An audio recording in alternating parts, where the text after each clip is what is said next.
We've spoken here before about English-speaking countries where you can go and live the nomad capitalist lifestyle without having to learn a new language. Because I understand that language barriers are a concern for folks who are just leaving their home country for the first time. But what if you could learn just one additional language and open up a whole host of other very interesting countries? That language will be Spanish, and in this video, I'm going to lay out 7 Spanish-speaking countries worth your attention for your nomad capitalist lifestyle.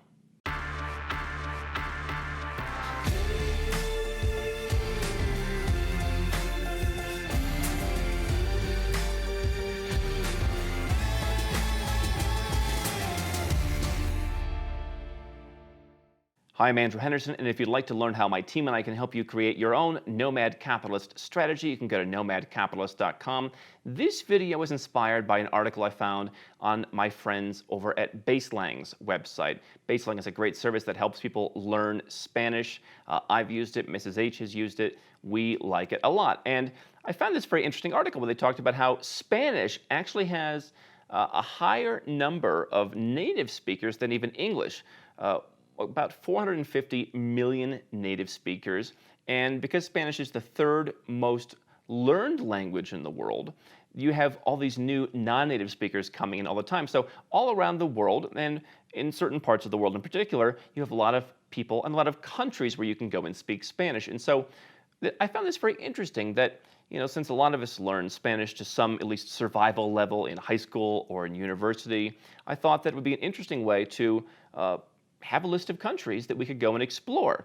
You see, the challenge of some of the countries that we talk about, the Georgias, the Montenegros, for example, is, are you going to learn Georgian to go and live in Georgia? Now, a lot of younger people in Georgia speak English. A lot of older people speak Russian. Certainly, you could use one of those languages. Montenegro, plenty of people where you're probably going to live speak English. But if you want to be fluent and you want to really blend in with the culture, speaking the local language is not a bad thing to do. It's nice to be able to tell jokes with the waiter or just get along with people in everyday society. Because Spanish is a relatively straightforward language for a lot of us to learn, you really get a lot of mileage for your language learning effort. And it could also help you, lead to things like citizenship in the future, for example. A lot of countries in Latin America, part of the New World, have a very pro-immigration policy, very open immigration policies, where if you have a reasonable amount of money or you make a nominal real estate investment, you can get residence. That residence leads to citizenship, and that citizenship often requires you to learn Spanish to at least some level to be naturalized. So it's a very useful language, not only for living, but for taking advantage of all the different stuff that we talk about here at Nomad Capitalist. That said, let's dive into my list of 7 countries. The first of which isn't even technically a country. It is Puerto Rico. Now, Puerto Rico is interesting, especially for U.S. citizens, and because here at Nomad Capitalist we talk about legally keeping more of your own money by paying less tax, Puerto Rico is actually an interesting place to live. Now, a lot of people ask me, Andrew, why didn't you move to Puerto Rico? Why did you simply leave the United States? And I said, well, I did not want to live in Puerto Rico.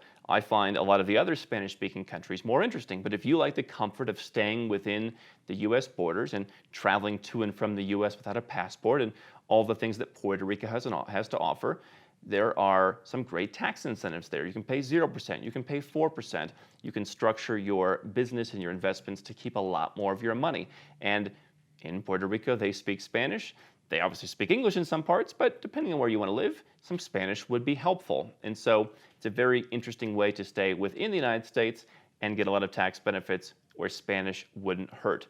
What's actually interesting is, in theory, a non-U.S. citizen could actually have some kind of U.S. immigration status and also move to Puerto Rico and enjoy the tax benefits. So it's not just for Americans, even though that's primarily who it is marketed to. Now, let's get into the official countries. Number 2, Mexico. Mexico is certainly a great country to live in. What I like about Mexico and what I think it's worth considering as a great option for people who are just beginning the nomad capitalist lifestyle. Number 1, if you're from the US or Canada, it has a lot of the comforts of home. You're going to love the food. The food itself is fantastic. You could eat Mexican food and all the different varieties of it for the rest of your life, as far as I'm concerned. But if you're looking for that taste of home, if you need your P.F. Chang's, your Carl's Jr., your California Pizza Kitchen, your hot dogs at the Circle K, they have that as well. There's certainly a more American feel to it in the sense of the entire kind of North American continent. What I also like a lot about Mexico is you've got endless options. Now, I'm a big city guy. I like Mexico City, but you know what? Maybe you want a beach villa in Tulum, or maybe you want to go and spend some time in Playa del Carmen and chill out a little bit. Maybe you prefer the western coast, places like Puerto Vallarta. Maybe you like fishing. Maybe you like mountains. Maybe you like whatever. You've got dozens and dozens of cities. And so, traveling internationally does add a little bit of stress, does add a little bit of frustration at times. And so if you're just looking to base yourself in one place for at least part of the year, I think Mexico is worth considering because you don't have to always take your passport to be traveling out of the country to the next place the way you would in a smaller country. You've got tons of different diversity here, so much to do. Number 3, a country that I think a lot of people are discovering. We've talked about it here at Nomad Capitalist for years, both as a great place to invest and to live and to immigrate, is Colombia. Now, Colombia, I like for similar reasons as Mexico. It's certainly smaller in that you've got a lot of different diversity. You've got the coast, Cartagena, you've got Barranquilla, you've got Medellin with the Eternal Spring, you've got Bogota, the capital, which is again kind of my personal flavor and where I would choose to invest. I like to invest in capitals. You've got Cali, you've got a lot of interesting areas, and Colombia is certainly a bit more emerging. What people don't know is it is actually the second most free economy in South America. And so there's a lot of stigma in Colombia that I'm happy to see slowly waning, at least in our circles. And I think it's a very interesting place to consider living. They also have, relatively flexible residence investment options. So if you want to go and live there, you can do that. Now, the challenge with Mexico and Colombia in particular is that if you live there full time, you're going to be exposed to some kind of nasty taxes. So you want to do proper tax planning, proper lifestyle planning. But if you're living, for example, my trifecta approach, I think that setting up shop in one or both of those countries could be very interesting. The Spanish is a bit different. What's interesting is in Mexico, and particularly in Mexico City, where English is more widely spoken than I think in Bogota, I'm a bit more understood when I speak my Spanish with my certain accent than I am in Colombia, where I seem to be repeating simple words more often. So obviously these countries have a bit of a different dialect of Spanish, but nothing that I think that can't be dealt with. Let me throw out a curveball for number 4, Peru. I think this is going to be a country you're going to hear a lot more of. Now, again, not the most tax-friendly country in the world if you're looking for just one place to go and live. I think, a lot of people talk about Ecuador. Ecuador could also be interesting. You could add that one to the list, certainly. But I think Peru, nearby, is actually going to be getting a lot more of attention. I see people going to Lima, namely to the Miraflores neighborhood.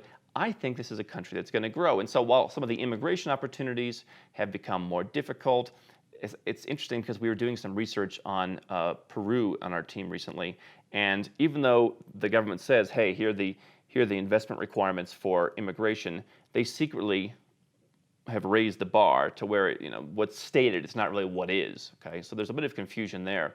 However, very open country, very welcoming country, and I think it's in a part of South America that is close to a lot of the places that people like. You can go to Chile, you can go to Colombia, you can go to Ecuador. You're pretty well positioned, and I think it's a country that will be a lot better.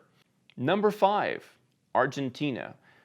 I mentioned Argentina as a great country to consider. What's interesting is Doug Casey, who spends time in Argentina, said, where I live, I don't deal with the chaos. They just look at me as a foreigner that's bringing money, and they want money.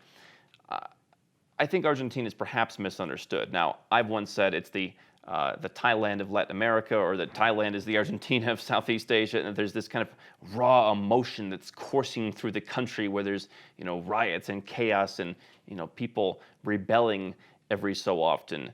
But I will defer to Doug Casey in this issue that Argentina is a huge country. Like Mexico, you've got all kinds of places that you can be living. If you want to live in a vineyard, if you want to go and live on a beach, if you want to live in the mountains, you've got so many different places that you can go and live. You've got amazing diversity. And I do think, I mean, Argentina, one of the most welcoming countries in the world. Illegal aliens have gotten citizenship in Argentina. I mean, this is a country that is pretty open to immigration. They do have their share of problems. I'm not saying that Argentina is my destination to go and bank. I'm not saying that I would necessarily go and buy a big property in Argentina. But I think that it's possibly worth considering if you examine, yes, there are some risks, but perhaps some of those are overblown. You'll have to figure out where your risk profile is on that. Now, let's talk about two more tax-friendly countries, because all the countries we've mentioned so far do have more strict tax regimes. And so again, if you're living there full-time and you're playing by the rules, you are going to be paying something. Here are two countries where that's not necessarily the case, where you can legally live tax-free or with very low tax. And those countries are number 6, Costa Rica, number 7, Panama. These are some of the more common and more popular countries in Central America for nomad capitalists and expats to move to. Central America, in my opinion, is kind of a mixed bag. I find it very fascinating. I also know that in the capital cities, number one, the capital cities aren't that nice in most cases. Number two, there is some crime. Nicaragua, in the capital city, was the only time I had someone come up and put a gun in my face. And so I think you want to be cautious in some of these places. Honduras has the Bay Islands, but you know the mainland, they have a lot of problems. Guatemala seems to be increasingly a bit problematic. And listen, I understand that there's a lot of hype out there about how bad the crime is in countries all over the world. I can just tell you from my own personal experience, parts of northern Central America do feel a bit less safe to me. I'm not saying you couldn't live there. I'm just saying it seems a bit too much, especially when you've got very diverse countries like Mexico and Colombia that have a lot more to do. But the countries that I think are the most interesting for the average nomad capitalist are Costa Rica. Again, capital city, not so great. Beaches, much more interesting. Obviously, they have that pura vida lifestyle, relax, slow down, enjoy your life. There's certainly an environmentally friendly kind of element going on there with diversity, and they're just trying to be a very peaceful country. So that's very interesting, and you can live there and take advantage of a territorial tax plan, relatively easy immigration. Number 7, Panama. Again, lots of diversity. I've spent most of my time in the capital city. Some call it the Miami of Central America, and it's true. You've got huge buildings going up everywhere. Real estate prices are somewhat reasonable. Cost of living, in my opinion, not really that reasonable, considering that it's a dollarized economy. I find the value there to be kind of lacking. I find the city to be a little on the dry side, but certainly, Panama for banking, for investment, for all sorts of different residence opportunities is very intriguing. People talk about citizenship opportunities there. I don't really think that that's the place for that right now. I think it's become very difficult. But if you're looking for tax advantages, if you're looking for residence permits, if you're looking for a place to live in a dollarized economy, very stable, very peaceful, no one's going to bother you, maybe if you're lucky you get a passport of a peaceful country in the future, Panama is very interesting. I have heard reports from folks that I know who live outside of the capital city that things have gotten a bit more dangerous, but the capital city itself, I think, definitely worth considering if you like a central location within Latin America. And it's a place that a lot of folks go. So I'd like to hear your comments below. I know a lot of folks live and travel and bank and invest all over Latin America. Which countries do you think are the best opportunities? How would you use Spanish as part of your nomad capitalist lifestyle? I want to hear from you in the comments.